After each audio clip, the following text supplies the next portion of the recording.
ما هو هذا الموقع؟ هو موقع المعارضة، لأن حتى الذين يؤاخذون علينا يقولون أنكم ل10 سنوات كنتم ساكتون على الفساد وعلى تضارب المصالح وعلى هذا، أو هؤلاء مخطئون 100%.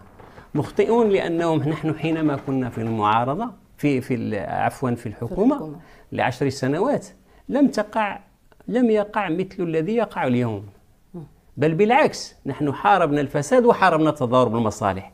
إصلاح صندوق المقاصة هو أكبر عملية لمحاربة الفساد والريع عرفتها قوانين المالية وعرفتها المالية العمومية.